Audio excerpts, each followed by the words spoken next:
Hello guys, आज हम लोग ऑक्सीकरण और अपकरण को आसानी से समझेंगे। ऑक्सीकरण और अपकरण क्या है। देखिए, हम लोग पहले ऑक्सीकरण अपकरण को समझने से पहले कुछ इसके लिए बेसिक चीज़ को समझ लेते हैं। उसके बाद हम लोग समझेंगे ऑक्सीकरण अपकरण क्या होता है। देखिए, कोई भी अगर धातु रहता है तो देखिए, जैसे मान लीजिए सोडियम, जिसके धातु, पहले वो धातु समझ लीजिए। तो देखिए, कहता है वो धातु क्या होता है जिसके वैलेंस इलेक्ट्रॉन बाहरी कक्षा में 4, 5, 6, 7, 8 इलेक्ट्रॉन रहते हैं, उसको वो धातु कहते हैं। धातु के बाहरी कक्षा में 1, 2, 3 इलेक्ट्रॉन रहता है, उसको धातु कहेंगे। जैसे सोडियम का परमाणु संख्या 11 होता है, इसको इलेक्ट्रॉनिक विन्यास निकालते हैं तो 2, 8, 1 होता है। मैग्नीशियम का देखिए इलेक्ट्रॉनिक विन्यास 2, 8, 2 होता है, 12 होता है। ये भी धातु है।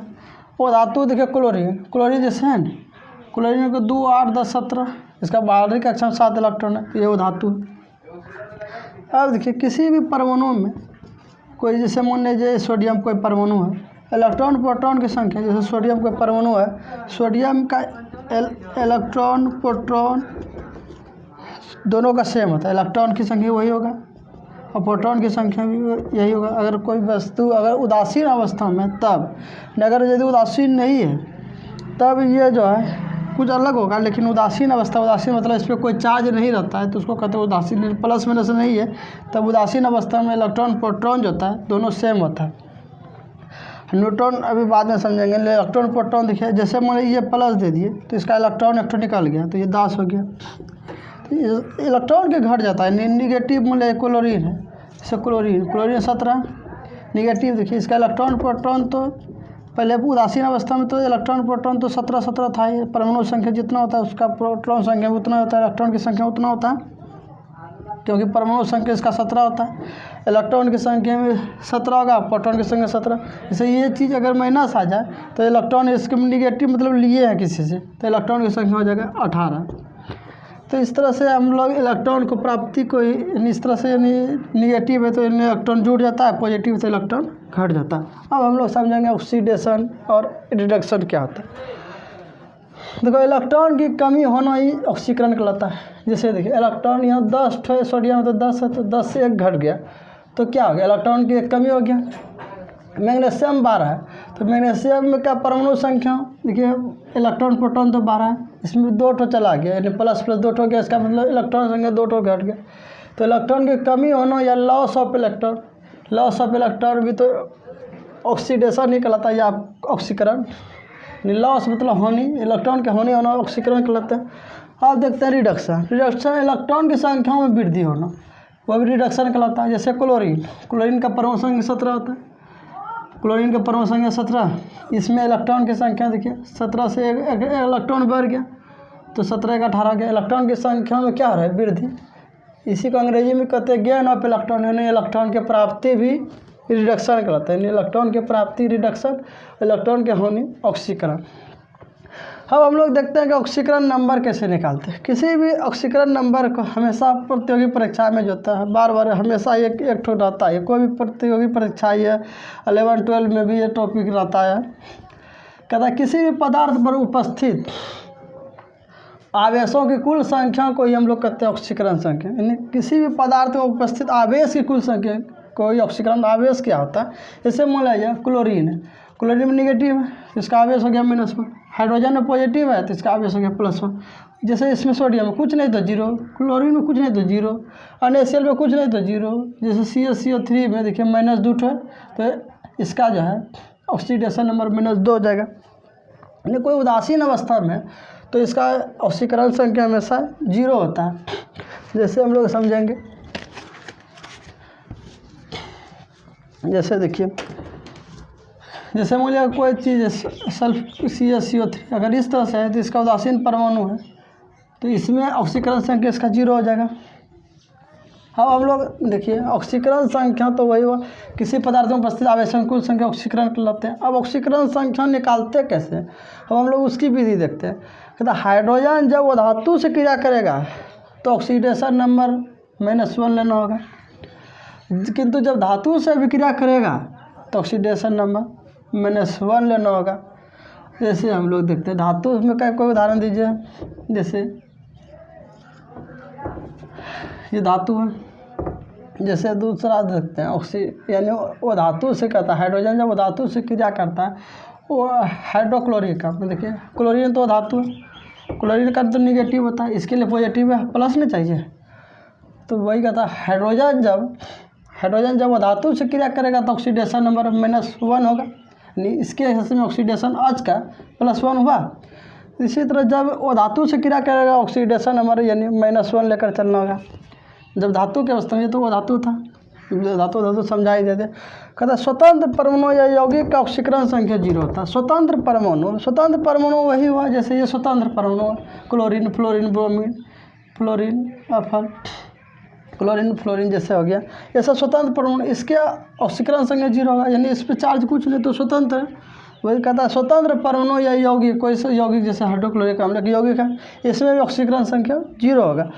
आपको तो सुपर ऑक्साइड में ऑक्सीडेशन नंबर जो होता है -आधा होता है, यानी 1/2 का माइनस होता है। जैसे मान लिया जाए, इसको ठीक से समझिए। जैसे देखिए,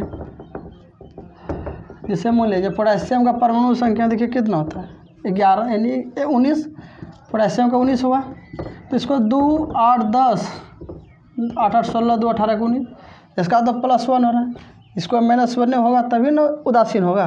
तो इसको उदासीन करने -1 रखने के लिए तो इसलिए इसका ऑक्सीजन का -1 हाफ हो जाता है, 2 से गुणा करेंगे, 2 खत्म हो गया। तो देखिए ये प्लस में है तो 0 कर देगा 0। कोई भी परमाणु का उदासीन हमेशा 0 होता है, कोई भी अगर चार्ज नहीं तो इसमें क्या होगा 0 होगा। तो देखिए वही 0 हो गया, इसका प्लस हुआ इसका माइनस, यानी प्लस माइनस कट गया, 1 में गया 0। इसीलिए इसका परमाणु संख्या जो था सुपर ऑक्साइड के केस में ऑक्सीकरण ये जो था -1/2 लेकर चलेंगे। सिर्फ इसमें उदाहरण लेना होगा, नहीं तो सब में -2 लेकर ही चलेंगे। वही लिखेंगे ऑक्सीकरण संख्या जो होता है -2 होता है। -2 मतलब यानी ऑक्सीजन है तो परमाणु संख्या 8 होगा। 2 6 अष्टक पूर्ण 2 ठो बाहर से लेना पड़ेगा, 2 ठो बाहर से लेना पड़ेगा, इसीलिए ऑक्सीकरण संख्या उसका -2 हो जाता है। लेकिन इस सुपर ऑक्साइड के केस में सिर्फ -1/2 लेकर बनाएंगे। कहता है अगर 1 के समूह के तत्वों का ऑक्सीकरण संख्या +1 होता है। 1 को आवर्त सारणी में से हम समझेंगे कि 1 जैसे आवर्त सारणी में देखिएगा 1 जैसे सोडियम है, इसको ऐसे समझेंगे 2 8 10 11 देखिए, एक लास्ट में जिसके बाहरी कक्षा में आ जाएगा वो तो 1 आएगा। पोटेशियम में भी देखे थे बाहरी कक्षा में 2 8 8 1 आया था, ये भी 1 के समूह है, इसका संख्या +1 होगा क्योंकि एक दान कर सकता है, इसीलिए इसका परमाणु संख्या ऑक्सीकरण संख्या यानी +1 हो जाएगा। उसी तरह 2 के समूह में ऑक्सीकरण संख्या 2 होगा। उसी तरह जैसे मैग्नीशियम का परमाणु संख्या 2 हो जाता है, लास्ट में 2 8 10 2 12। इस तरह से 2 में जो भी होगा कैल्शियम इसके बाहरी कक्षा में 2 होगा, 2 में ऑक्सीकरण संख्या उसका 2 हो जाएगा।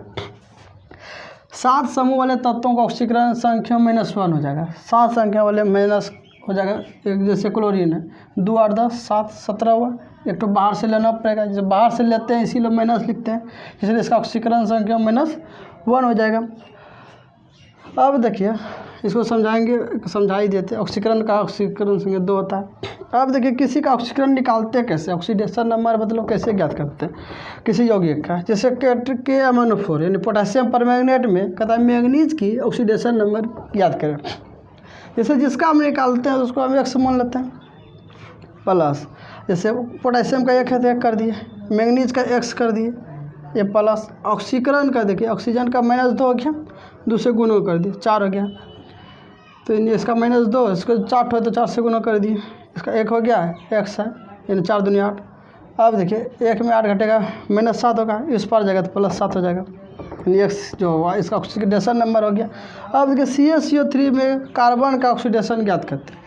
तो ये कैल्शियम का परमाणु संख्या बाहरी कक्षा में 2 होता है, यानी कैल्शियम का 20 होता है तो 2 8 8 16 2 18 2 20 2 हुआ। कार्बन का हमको निकालना था, कार्बन को X मान लिए। ऑक्सीडेशन का -2 होता है, गुना 3 है तो 3 से कर दिए, जो भी नीचे में रहता है उसको हम गुना कर देते हैं। अब देखिए 2 X 2 तिया 6 0, 1 से तो X कर दिए, 2 में 6 घटेगा -4 होगा, ये माइनस उस पर जाएगा तो +4, यानी कार्बन का हो गया ऑक्सीडेशन नंबर +4 हो गया। इसी तरह हम किसी का यौगिक का भी निकाल सकते हैं। जैसे सल्फ्यूरिक अम्ल में सल्फर का ऑक्सीडेशन नंबर ज्ञात करें। जैसे हाइड्रोजन का देखिए 1 है, सल्फर का जिसका बोला है उसको X मान लेंगे, फिर ऑक्सीजन का -2 गुना 4 कर देंगे, 1 गुना 2 हो गया X, 4 दूनी 8 हो गया बराबर 0 हो गया। X है ये 6 में 2 घटेगा 8 हो गया, -6 हो गया, 2 में 8 घटेगा -6, ये उसको प्लस में भेज दिया, प्लस हो गया। तो देखिए एक्स में जो है इसका ऑक्सीकरण संख्या 6 आ गया, इन सल्फर को नेक्स्ट समूह है तो सल्फर का ऑक्सीडेशन 6 आ गया। अब देखिए पोटेशियम सल्फेट में पोटेशियम का ऑक्सीडेशन नंबर कैसे निकालते हैं। फिर जैसे पोटेशियम को मानना तो एक्स मान देंगे, 2 था तो 2 से गुना कर देंगे। पहले सल्फर का 6 होता है क्योंकि सल्फर है 2 8 10 6 16, 6 बाहरी कक्षा में होता है, 16 हो गया। तो इसका ऑक्सीकरण संख्या 6 लिख दिया। यह देखिए सल्फर का 16 हो गया। अब देखिए